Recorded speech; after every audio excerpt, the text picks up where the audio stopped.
What's up? How y'all doing today? It's your boy KC. Today is February 8th, 2016, and this is episode 15 of my podcast show. Yes, I said episode 15 because I had completely screwed up the numbers. Last week I said that it was episode 16 and I was dead wrong because it wasn't episode 16. I had completely forgot that back in my archives there are 16 different podcast episodes, but there are 2 that are just specials, so I never put numbers on them.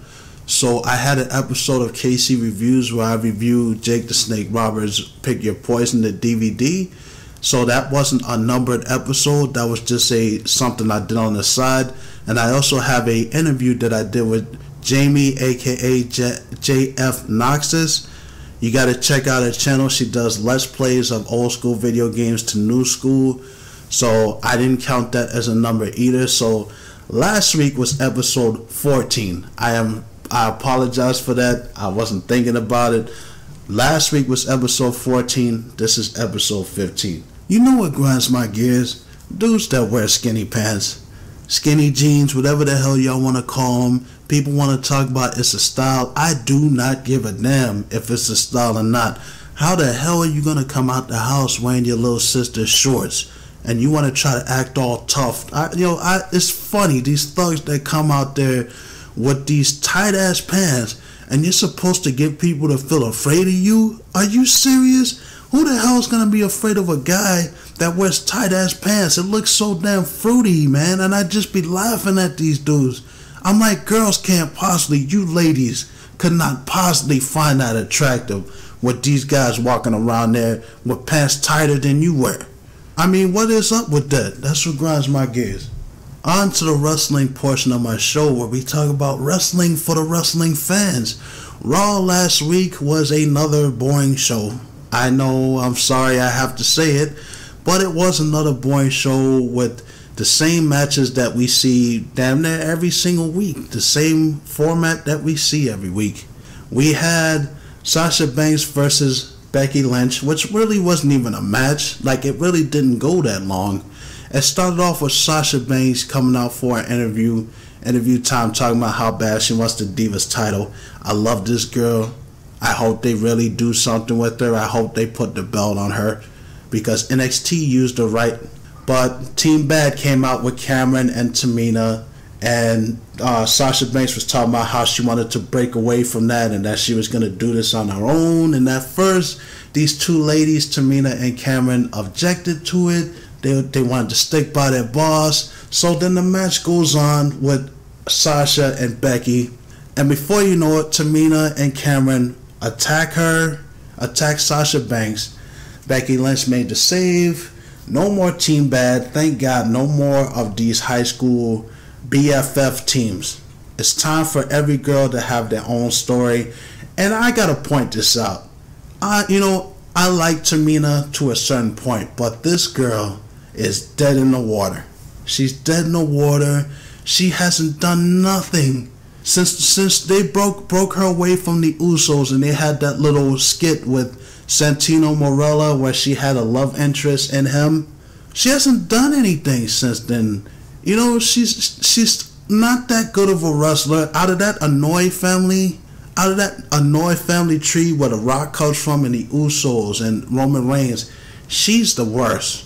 I hate to come down hard on her. She's the Superfly's daughter, and a lot of people have high expectations when you're the daughter or son of a certain legend. You know what I'm saying? That some people have lived up to that, some people have not. Charlotte was the one who shined. David was the one that flopped because David Flair was never that good. You can't expect everybody in that family to be good. Tamina's just not that good, I mean, the main roster really doesn't even need her because she really doesn't serve any type of purpose. At first they could have done good with her by making her that diva that comes out and just destroys everybody, destroys all the girls. They could have had her do that, but it just seems like they don't know what to do with the girl, and that's a shame. We had Tyler Breeze versus Titus ONeil. Poor Tyler Breeze. It's clear that Vince McMahon gave up on this kid. That he never stood a chance. on the main roster. He never got a chance to shine the way that he did on NXT. And look where he's at. Yeah, they gave him a nice entrance, but they turned around and let him lose in 2 minutes. And he hasn't done anything of any significance since his first match. And they paired him off with Summer Rae. Then they split that up, and then that was it. This guy's dead in the water. Unless Vince McMahon steps down and Triple H takes over and brings this guy up, the only two things I can see going for Tyler Breeze is him going back down to NXT to rehab himself. And that just seems like it's becoming a trend there, where these guys come up from NXT, they get damaged, then they go back down to NXT to rehab themselves, and it happened repeatedly, and it's just ridiculous. That's one of the options. Or the other option is he could leave and go someplace where he's going to be used right, whether it be TNA, ROH, New Japan, Dragon Gate, it could be Lucha Underground, either one. Because you look at PJ Black, he had to leave. They had that whole Nexus angle going, which was great, and they could have used him right, but they didn't. So he had to go someplace else to be used right. And I just feel bad because you see guys like Bo Dallas and guys like Neville and now Tyler Breeze. Thank God for Sasha Banks. They're actually doing something with her, because if they wasn't, I would have said that NXT coming up to the main roster was an extreme flop. And I'm glad to see that they're doing something with her.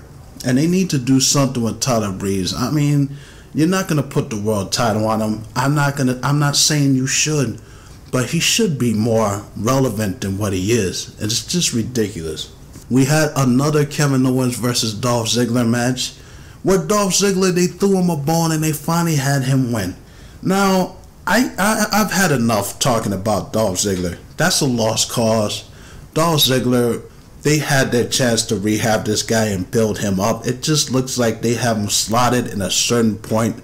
He's not going to get out of this. The only way that Dolph Ziggler is going to get out of this is if he walks out of that company and goes someplace else. Just like I said with Tyler Breeze, you have a guy that is so good in the ring, he has the potential to be the star of the show, and they just don't do it. What do they have against this guy? I mean, I'm tired of talking about this. I talked about this plenty of times. People are mad because Kevin Owens lost. That's bullshit. You have to have the other guy win eventually. You cannot have a feud where one guy continues to win over and over and over again and the other guy continues to lose. The other dude, Dolph Ziggler, has to win eventually. He has to get a win eventually, man. I don't know what people are getting so butthurt about. That's how a feud is. That is how a feud goes. You understand what I'm saying? Like I said, back to that analysis with Stone Cold Steve Austin and The Rock. Austin continued to beat Rock until the final WrestleMania match that they had, and Rock finally beat him. You have to have some kind of equal balance. It doesn't have to be even Stevens booking, like I said, because that's bullshit. You don't have one guy win, the other guy win. This guy win this week, that guy wins that, because it just cancels it out. But you have to have some kind of rivalry where the good guy wins, the bad guy wins. That's how a good feud goes. And obviously, a lot of fans have forgot that. And and another thing, this thing that irritates me, when you see a big star lose, people keep throwing around this word of, oh, he got buried because he lost once. Kevin Owens is fine. He's not buried. Buried was Booker T at WrestleMania 19 when Triple H buried him. That was being buried.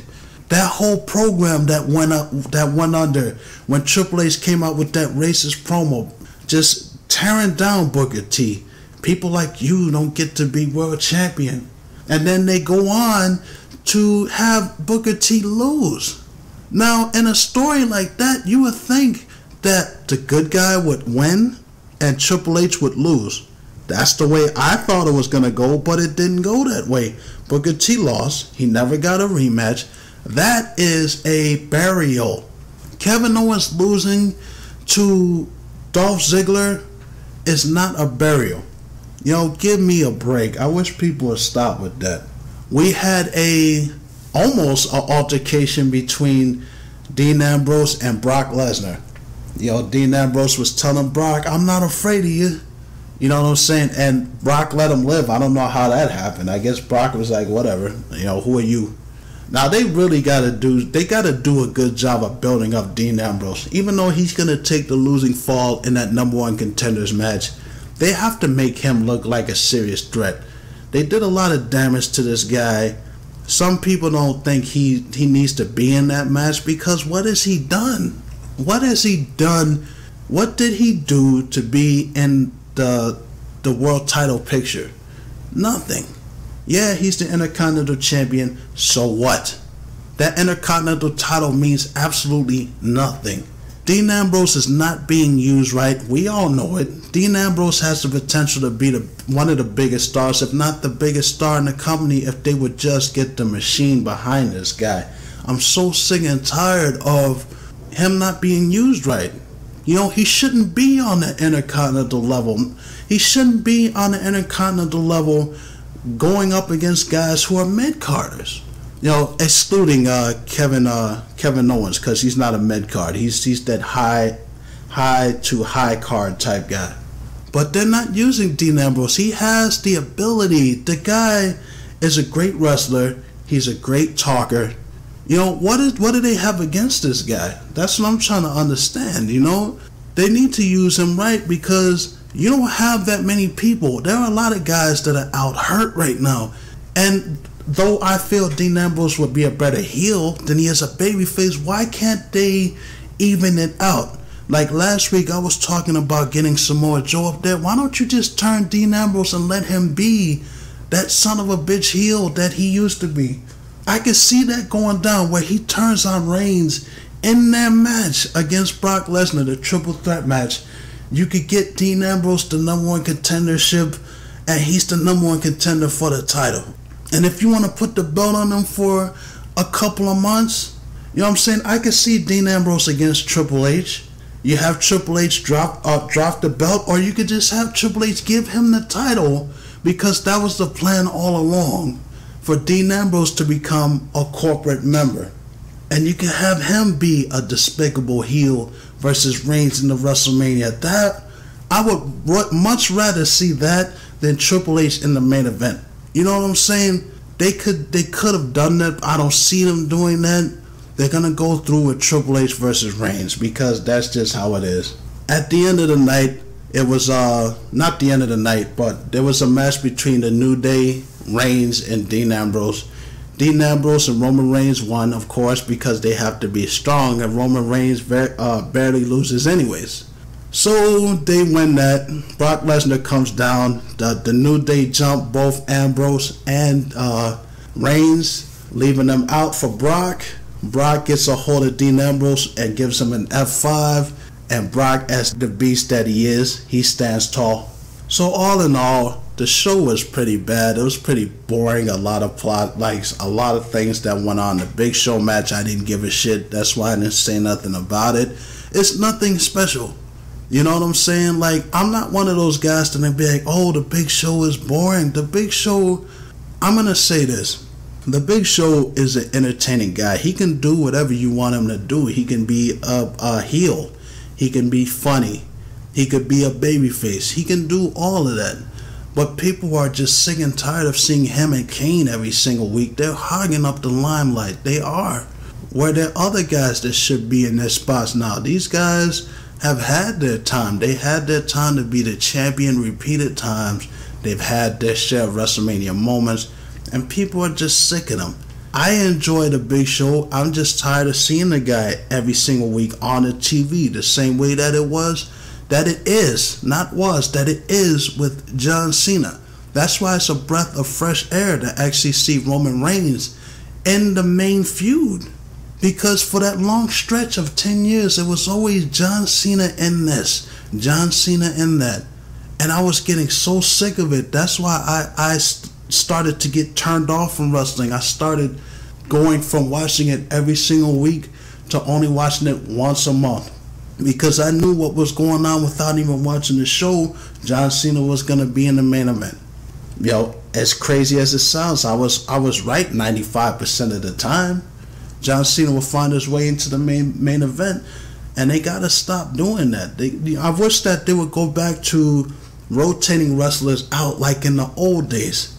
You remember how you would see the Macho Man on a show one week and then you wouldn't see him for maybe a week or two?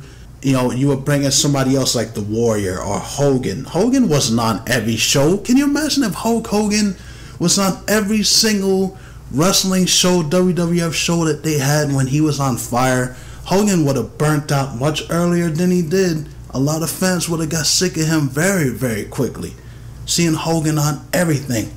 And I wish they would go back to rotating these guys out. John Cena and Randy Orton and all these guys do not need to be on the show every single week. You give them a week off of TV. That way, when they do come back, it actually feels like something. I wish they would start doing that again. I want to talk about AJ Styles because AJ Styles had a segment on Miz TV. I almost forgot to mention this.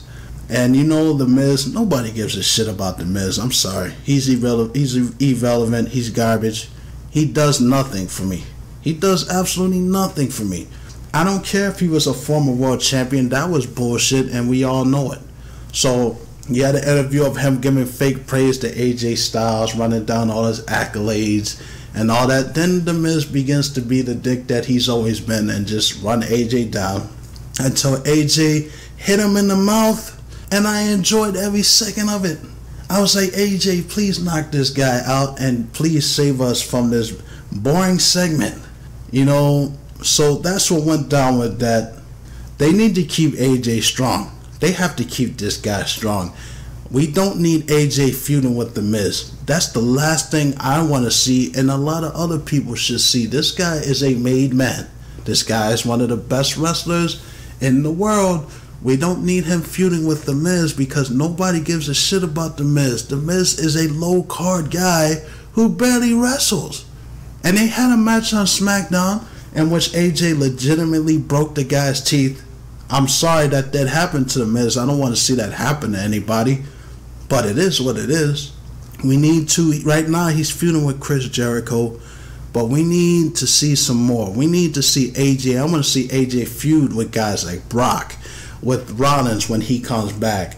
You know, even though I'm probably going to kick myself in the ass for saying this, you know, why not a feud with John Cena? You know what I'm saying? I know what y'all are thinking. You know, John Cena's going to bury him. It could happen. I don't want to see that happen. But in order to get AJ Styles established, you have to have him feud with the biggest star in the company, and that's John Cena. And you only have one person to blame for that. That's Vince McMahon, because they never built up any other stars when Cena was coming up. I could see a feud with him and Reigns. I could see a feud with him and Ambrose. Can you imagine the back and forth that these guys could have, some of the great matches that you can get out of these dudes if you had AJ go on the feud with bigger stars? Nothing against Chris Jericho. I've always been a fan of his. But right now it really doesn't matter, you know, how this feud goes, because Chris Jericho could win or lose. It's not going to hurt him. You know, and when AJ breaks away from this, you got to have something for him to do. Could I see him going up against Undertaker? Maybe. I think that AJ could get a good match out of the Undertaker. Undertaker needs a smaller guy, you know, because those days of Undertaker fighting guys bigger than him or as big as him, those days are pretty much done. You're not going to get a good match. As much as I love The Undertaker, and the guy is a freak of nature, the fact that he continues to come back and year after year he continues to do what he does is ridiculous. And the fact that for him to be at the age that he's at and have some of the best matches in his 40s, his mid to late 40s, those matches against Shawn Michaels, the matches against Triple H, all those matches that he had going in, it's ridiculous. I think back to that match he had against The Rock and Kurt Angle in that triple threat match. That was an amazing match. You know, all three of them made that match what it was.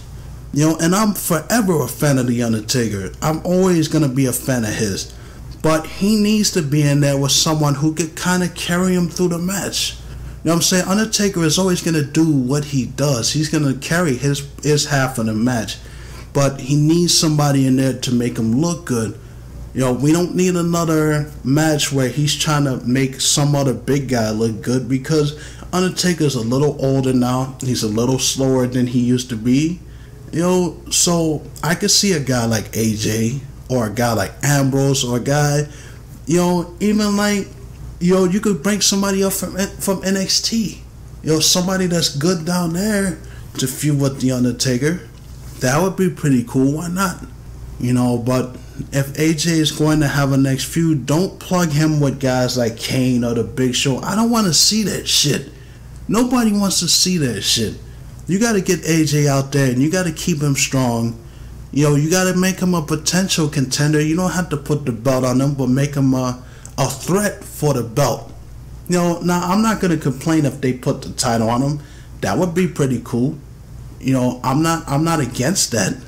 But all I'm saying is keep him strong. Do not bury this guy. Do not bring him up there. And I'm glad that they're off to a good start with him. But remember, this is WWE. They can never get anything right. They squandered the biggest angle in wrestling history, the invasion angle. They screwed that up. This is the same company that screwed up Steve Austin when they turned him heel. Not once, but twice. They turned him heel when they had him shake hands with Vince McMahon at the end of WrestleMania 17. That was a flop, and they lost a lot of business that year because nobody wanted a heel Austin to join with Vince McMahon. They squandered that again when they had him turn heel and lead the invasion angle, and that just ruined everything. I'm not going to go through that whole thing, but this is the same company that did that. So remember that, people. This is the same people that came up with the Katie Bank angle where Triple H was doing a dead woman in a casket. It wasn't really a dead person, but you know what I'm talking about. So use AJ right. I want to talk about the wrestling organization specifically in America and how they have booked Asian or Oriental talent over the years. More often than not, a lot of Asian wrestlers would come over here from Japan, from China, from the Philippines, etc. that were not used right, that were not booked right. They were mocked a lot. I mean, you look at some of that, specifically WCW and WWF at that time, they never used Asian talent right. You would get these guys over here like Yoshitatsu, like Hakushi, and all those guys, Bull Nakano, Mr. Saito, Mr. Fuji, and they would just have them bow because, Japanese stars and Chinese stars don't speak English. That's what they do. They bow a lot. They make fun of people. They don't use them, and a lot of these people were really good. Hakushi, the matches that he had against Bret Hart, this guy deserves so much more than he got. And Yoshitatsu was amazing, but they had him do absolute shit. They had him do nothing for years. That's the whole thing. You had Kenzo Suzuki, he wasn't all that great. That's an exception there. I just threw that name out there. That's an exception. He really wasn't all that good. But they did mock the guy. They had him paint his face with the American colors. I love USA. Remember that? They had him completely forget his own heritage and his own country to do that. You had stars like Bull Nakano, who was here. Yeah, they did put the women's title on her, but they didn't. That really didn't matter because the way the women's division was back then with Medusa and Bertha Faye and all that, nobody really gave a shit. That's why they fired the champion that year, so to speak. They fired the champion and didn't bring the title back for a couple of years. That's why Medusa showed up on WCW and trashed the title that they had. So nobody really gave a shit about the divas, the women's division back then. But they never used a lot of them, right? And WCW was just as bad. They were probably worse. The only star that I could think of that two stars that they actually used right. Actually, you know what? I'll say 3. Jushin Thunder Liger, they used him pretty good. He has some great matches over there. The Great Muta, he has some great matches when he was feuding with Sting. And both companies did use Ricky the Dragon Steamboat. They used him right. Now the NWA, WCW, they did put their title on him, their world title in the feud against Ric Flair, and that was great. But I don't think the same thing would have happened in WWF. I don't think they would have put the title on Ricky Steamboat. And they should have. They should have given them a shot. I could see that happen, but how do you get the belt on Ricky Steamboat when you had guys like Hulk Hogan and Macho Man and all those, the bigger guys, the bigger stars in the company, especially Hogan being the biggest star in the company? There was no way that was going to happen, because you know how Hogan was back then. Being the biggest star, he had more leeway, he had input into his matches, and that's how it was. You know, they did put the title on Savage, who to me should have been a champion anyways by default. You know, the only reason why they put the belt on Macho Man is because Hogan was going away to film a movie, and he was gone for a long time. But I think they should have put the title on him anyways, because Macho Man was that damn good. The best wrestler in that company at that time. I don't care what anybody says, there was nobody that was better than Macho Man Randy Savage in WWF at that time. Hogan was just the bigger star. He generated more money. He sold out more arenas. But you want to talk about wrestling personalities? Funny inside the ring, entertaining outside the ring, and one of the best damn wrestlers inside that ring. There was nobody who could touch Macho Man. I don't give a damn what nobody says. He was that good. So they should have made him the champion specifically because of that. It didn't matter. It shouldn't have mattered if he had big muscles on top of muscles on top of muscles to where he looked like a human turd, the way that Scott Steiner did in 1998. I'm sorry. We all thought the same thing when he bulked up to ridiculous proportions. But back to that. I don't think they would have put the title on Ricky Steamboat, you know, because they just didn't see him that way. But that was the only star that I could think of that both companies actually used better. Now, NWA used him to, you know, more to his ability. They put the world title on him, and they had the classic series of matches with him and Ric Flair, which are on high status even to this day. And I just wish all wrestling companies would pull their heads out of their asses. And now you got two stars. You got Nakamura, who just came over, and you have Asuka. Asuka, who's amazing. I love watching this girl. She can do it all. The girl can be devious and evil, and she's gorgeous. The girl is beautiful. You know, and she can go in there and she could destroy it. She could wrestle her ass off. They better not fuck this up. They better not mess this up by bringing her up there or Nakamura up there and have them doing all this ridiculous shit like bowing or all that other bullshit. Throw that shit out the window. You need to use them. Bring them up. Put the Intercontinental title on them. Put the Divas title on Asuka. Actually, I like to see them attempt to do that, and it would be cool if they try to give her that butterfly belt and she tears their arm out of their socket. That would be great. They'd be like, I don't want that piece of shit belt. Give me the women's title. That's what I would love to see. And they got a guy like Nakamura. Give me a friggin' break. Do I really even need to go down this path? One of the biggest stars, if not the biggest star in New Japan Wrestling, and you got your hands on him. Do not mess this up. Don't make fun of the guy. Don't mock his heritage. You put him out there. Let him have kick-ass matches and let him earn the fans' respect the way that wrestlers used to do back in the day. On to the video game portion of my show. You know I gotta talk about video games for you guys. For the video game crowd out there, because y'all are huge. Huge. I've been a part of y'all since I was 5 years old. I want to talk about some of the games that I'm looking forward to in the future. Two of them are remakes, and y'all know what I'm getting at. I cannot wait to play the new Final Fantasy VII Remake when they finally do get it out there. And I hope that Square Enix is not jerking us around like they usually do. I really want to see this to fruition. I really want to see this new Final Fantasy VII. The original one was a great game, great storyline. The graphics were shitty. You know, nobody wants to admit that, but I will, because I'm a realist. The graphics were shitty. They really did look blocky and all that stuff, but the story is what made that game as great as it was. And to see it in new, updated graphics, it's going to blow people's minds. And I hope they do this right. Another game that I want to see of course, is one of my all-time favorite games of all time, Resident Evil 2. I cannot wait. And I'm telling you like this, I am chomping at the bit. I am a very impatient man. I'm an Aries. So you know we're born with no patience. Resident Evil 2 is my favorite Resident Evil in the whole entire series. Out of every single Resident Evil game, I have played Resident Evil 2 more than any other Resident Evil game. And I've been waiting for years for them to pull their head out of their asses and say, hey, let's remake this game. Resident Evil 2, I cannot wait to get my hands on that game. If it comes out for PS4, I will buy a PS4 just to play that game. You think I'm kidding?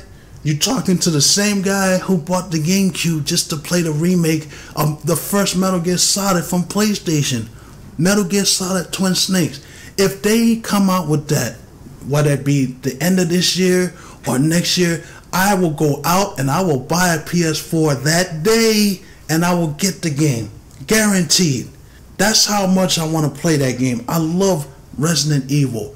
Resident Evil, I love the series minus Survivor because Survivor was garbage. I don't give a shit about that. But I love the Resident Evil franchise, and for them to take my favorite game out of the series and remake it, I'm excited. I haven't been this excited for a video game since Metal Gear Twin Snakes. Because I remember Metal Gear Twin Snakes coming out, the remake for the one for PlayStation, and I had my mind blown. I'm like, are these guys really gonna do this? And I went out that day, the day that the game came out, and I bought a GameCube, brand new, the chrome colored one. And I bought that game, and I bought the remake of the first Resident Evil and Resident Evil 0. Those were the only 3 games that I wanted to play for that console. And I played the hell out of that game.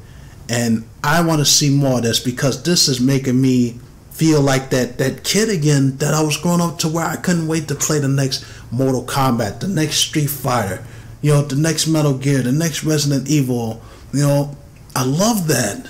I love that feeling, because that's what makes me a true gamer. And that's something I haven't felt in a long time. And I really want to see this come out. That being said, I think it's time, and I probably said this before, I've said it a couple of times, I want to see them bring back the Prince. I'm tired of seeing all these Assassin's Creed games.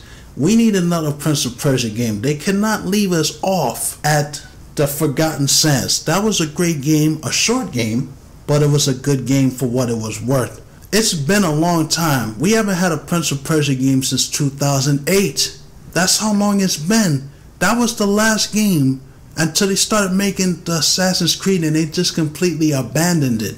I want to see the Prince come back. I want to see new mechanics. I want to see them take a game like Warrior Within or the Sands of Time. Can you imagine if they remade the Sands of Time and new graphics like they have now? Prince of Persia in the Sands of Time, where he first gets his sand powers and he first meets all these other characters in the series. I want to see that happen. Yo, I hate it when video game companies just forget about all the franchises that made them popular. For Ubisoft, they had the Prince of Persia. What about the Splinter Cell series? Yo, that last one that they came out with, I don't think it did too well, because I don't really hear too much about that game. It looked great. I've been contemplating on getting the game to try it for myself to see if it's any good, but I don't hear any really positive feedback on that game. You got Capcom, who forgot all about ONeil. They forgot that people love that game, the Breath of Fire series. They forgot about that. They forgot about Final Fight. It was always about Street Fighter and Resident Evil. Not that I have a problem with those 2 franchises. I just said I love both of them. But there are other franchises that people want to see. What about Dino Crisis? You know, that 3rd one was garbage. They're going to leave us with that memory? They're going to leave us with that memory, that garbage Dino Crisis 3? What the fuck, man? Seriously. Just a little bit of a rant there, because you know I got to get serious. I want to see a new Prince of Persia game. I'm not talking about that damn game that they got on iOS. I don't give a damn about that. I want to see a new one where the team gets together and they remake it and they make it good. Because I think it's time. Just like You need to get back, Nintendo need to get back Samus. They need to get Samus back out there for a new Metroid adventure. I'm sick of saying it. I'm sick of seeing Pokemon and Mario games and Zelda games and all that other cheeky bullshit that they keep coming out with every single year. I want a new Metroid game. I've always been a Metroid fan over anything else, over any other thing that Nintendo has come out with over the years. Metroid was the one that made me a true Nintendo fan. When everybody else was playing Super Mario Brothers, which I enjoyed it, the third one is one of my favorites. When everybody was playing that and Pokemon and Zelda, I was playing Super Metroid. I was playing Metroid Fusion, Zero Mission, Metroid 2 for Game Boy, which is an underrated game. Take that game and remake it. Metroid 2 for Game Boy was a great game that nobody really knows about. Probably nobody really has played. It had a lot of mechanics that they put in the series later. I would like to see them make that game over and do something with it. I'm also looking forward to the rise of the Tomb Raider. I'm also a huge Tomb Raider fan, and they're coming out with a new one. It's right now it's exclusively to the Xbox One, and that kind of makes me disappointed because, on Microsoft's thing, I could look at it, good for them. They managed to get their hands on one of the most iconic female characters and gaming franchises in the world. I mean, Sony has the Uncharted series, and they got their hands on Tomb Raider. Do I think that it's only going to be for that system, period? No, it's probably a timed exclusive, and there will be a lot of backlash until they finally do port it to the other systems. But I'm not going to buy an Xbox One to get that game. As much as I love Tomb Raider, I'm just not an Xbox fan like that. I just don't want to go out there and spend money on a Microsoft system. I'm not a fanboy of Sony by any means. I'm just not interested in the Xbox One. I'm not going to go and get that just to play that game. I'm just going to wait and play my cards right. And they will bring it out for PS4, and they will do it. So people, just relax. Just enjoy the fact that there's a new Tomb Raider coming out. That's all I'm happy about. I also want to talk about people overhyping video games. That seems to happen a lot. I think that the video game pool is becoming so shallow and so dry that every game that comes out, it seems to be overhyped, like it's going to be the best game of the century or the best game of the year, only to be disappointing. And I see it happen all the time with like Watch Dogs, with all the glitches that they had in that. Remember Me. Remember that game? Neither do I. Remember Me was a Capcom game that came out. Nobody even really knew about it. They tried to play it up like it was going to be this great game that came out, and it just sucked. I picked it up and I was extremely disappointed by it. These games, the game companies don't even try anymore, and people just keep overhyping these games. That's all it is. Like, they overhyped the Call of Duty series. You can do that as much as you want to. I don't see it. I don't see what makes this gaming franchise so great, other than the fact that people make videos about trolling each other, which can be funny every now and then, but there is nothing great about the Call of Duty series. There's nothing great about it. It's the same boring game that it was 5 years ago, and you just have people make it sound better than what it actually is, and that's sickening. I hate it. I hate when people do that.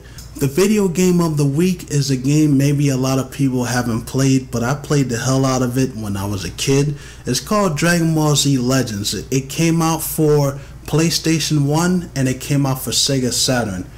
This game was the first game that made you actually feel like you was in the Dragon Ball Z universe.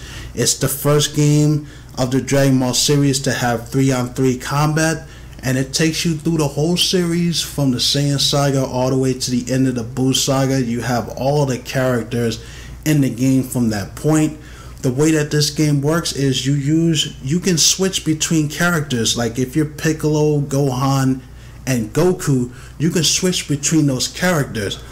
And you have a bar on the bottom of the screen that if it's all the way blue, you represent the blue side player 2 is the red side. If you get a bar that's all the way blue, then the character that you picked will pull off a special move, whether it be a Kamehameha, special beam cannon, Masenko, either one. And the game is really great. The mechanics are great. You get to run through all the different characters, all the Super Saiyan transformations, all the fusion transformations. There's no Super Saiyan 4 because GT wasn't in that game. So good. I'm not going to keep knocking it, but the farthest you go is Vegito, Super Vegito, and Super Buu, and it's an awesome game. You guys need to pick it up. The mechanics of the game, you can do different types of special attacks. Like, I think each character has about 2. Goku uses the Kamehameha, or he uses the Genki Dama, or Spirit Bomb. The game is not difficult per se. Like, anybody could pick up and play it. The controls are easy, and it's an extremely enjoyable game. If you haven't played this game before, you can only import it from Japan. It was a Japan only release. But if you can manage to get your hands on this game, go and get it, play it, enjoy it. There was supposed to be a greatest hits release that was supposed to come out in America, but that just never happened. I love this game. I still have it in my collection along with Dragon Ball GT Final Bout. God knows why I bought that game. But it sure as hell better than Ultimate Battle 22, that game that I will not talk about, that does not exist, that made me take medication in the first place. And that's the video game of the week. On to the anime portion of the show. I got a chance to sit down and watch some more Dragonball Super, and I'm starting to get restless with it. I'm starting to get angry, quite frankly, because this season was yet another movie broken up in the 30-minute segments. The Fakatsu no F, or Resurrection F, or whatever you want to call it. It had like 4 different names. Where Frieza comes back to life, he becomes Golden Frieza, he fights off against Goku and Vegeta. I already saw this movie. Why do you think that I would want to sit there and watch it again in the episode? It's just lazy. That's what it is. They're lazy. They don't want to create new episodes, so they take a movie and they break it up. That's bullshit, and that just making me angry. I'm getting to the point to where I don't even want to watch this shit anymore. Why am I watching it? I already saw the Battle of Gods. I already saw Fakatsu no F. It's getting on my nerves, man. Like, I'm gonna continue to watch it so I can continue to give a review. But if the next thing is gonna be some dumb shit like this, I'm gonna just stop. I'm gonna go on and watch something else. I'm not even gonna lie to you guys. It's a waste of time, and it's a waste of my time to sit there and watch the same shit over again. I also want to talk about Ninja Scroll. Now, Ninja Scroll, I think that it's time for a new series. There's 2 animes that I want to talk about. One is Ninja Scroll. I'll get to the second one in a second. Ninja Scroll only had 13 episodes. They never finished it. They never finished the first season. We never had a true ending. I don't know what happened to it, and it had a lot of potential to be a great anime. I loved it because it was everything that I like about a samurai ninja style anime. And you had Jubei in there doing what he does best, and that's killing and slicing up people. I don't know what happened, because it looked like it was going so good, and then all of a sudden they just cut it short. There was no episode 14. Most animes these days go about 25 episodes.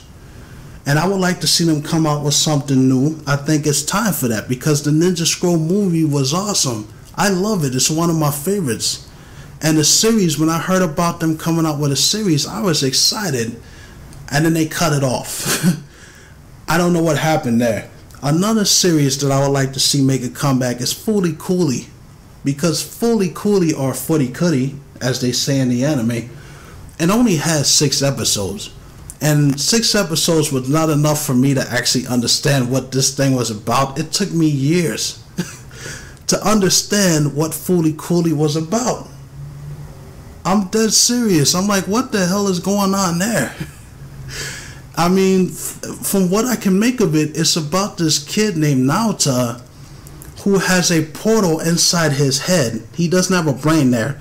He has a portal inside his head, you have this girl on a motorbike with a bass guitar who clocks him in the head, and somehow monsters and stuff come out of his head, and it's all this confusing shit.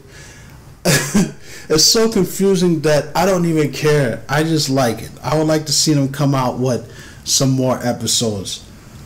The anime of the week is an anime called Witchblade, and I know a lot of people have seen that. It's the story about this lady named Masane, this young girl with really big boobs. You know, they seem to have some kind of fixation with giving young girls big boobs, don't you think, over there in Japan? But somehow she ends up being in this huge accident, this huge explosion that destroyed her city, and she ended up losing her memory. She and her daughter Reiko have been traveling around Japan and traveling around the country finding places to stay, and they eventually stay at this boarding house. And Masane somehow obtains the Witchblade, which is this weird bracelet that she wears that turns her into a superhuman, some kind of monstrous, sexy chick that can slice you up with blades. It's so scary, you don't know whether to kiss her or kill her. But that's the way that it is. I'm not going to give away too much, but she did find out that her daughter Reiko is not really hers. Reiko's daughter, or Ryoko, however they say it, her mother is the woman who actually created the Witchblade. And it's just crazy how that show ends. I'm not going to give away the ending, but you would never expect an ending like that to come into fruition. If you haven't seen this anime, you got to check it out for the people who like the sci-fi type of things. She goes around killing all kinds of monsters. She faces off against other women who have the Witchblade. And the thing about the Witchblade is it drains your life force. You're stuck with it for the rest of your life, and it drains your life away. So give it a listen. And that's it for episode 15 of my show. I hope you enjoyed everything I had to say today. If you like this stuff, go to my channel, KC the Most, and check out my other content with my Let's Plays. Some more is coming soon. I'm working on my top 10 of my least favorite Robot Master powers from each of the Mega Man series from 1 to 10. Check out my other podcast episodes. Give me a like, comment, and subscribe. You can also check out my page on Facebook by the same name, KC the Most. Give me a like. It definitely helps a brother out. And that's all I got to say. I'll check y'all out later. Peace.